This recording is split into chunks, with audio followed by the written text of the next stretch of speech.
మన పూర్వీకులు మనకు అందించిన ఎన్నో అపరూపమైన వాటిల్లో ముద్రలు కూడా ఒకటి. ఉత్తరబోధి ముద్ర మనసును ప్రశాంతపరుస్తుంది మరియు నరాలను సడలిస్తుంది. అలాగే ఈ ముద్రను అభ్యసిస్తే సమస్య పరిష్కారం మరియు నిర్ణయం తీసుకోవడం వంటి సామర్థ్యాలు కూడా బాగా మెరుగవుతాయి. వాయు ముద్ర.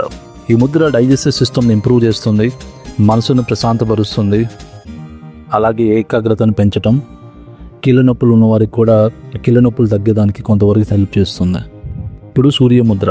సూర్యముద్ర మూత్రాశయ సమస్యలు ఉన్నవారికి, శరీరంలో వాపులు నొప్పులు ఉన్నవారికి ఎంతో ప్రయోజనాన్ని కలుగజేస్తుంది. డయాబెటీస్ ఉన్నవారికి కూడా ఈ ముద్రతో ఎంతో మేలు జరుగుతుంది. అలాగే సూర్యముద్ర ద్వారా శరీరంలో ఉన్న కొలెస్ట్రాల్ లెవెల్స్ని తగ్గిస్తుంది. తద్వారా బరువు నియంత్రణ, బరువు తగ్గటం, గుండె ఆరోగ్యంగా ఉండటం వంటివి జరుగుతాయి. నెక్స్ట్ ఇది ఆకిని ముద్ర. ఇది ఎంతో పవర్ఫుల్ ముద్ర. నేను కూడా ఇది రెగ్యులర్గా ఫాలో అవుతూ ఉంటాను. ఇంకా కొంతమంది రాజకీయ నాయకులు, మోడీ లాంటి వారు, ట్రంప్ లాంటి వారు కూడా ఈ ముద్రను ఫాలో అవటం నేను చూశాను. వాళ్ళు పబ్లిక్ మీటింగ్స్లో మాట్లాడుతున్నప్పుడు ఇది జనరల్గా మనకి బ్రెయిన్లో ఉండే left side and right side of the brains మధ్య బ్యాలెన్స్ని క్రియేట్ చేస్తుంది. జ్ఞాపక శక్తి కూడా పెంచుతుంది.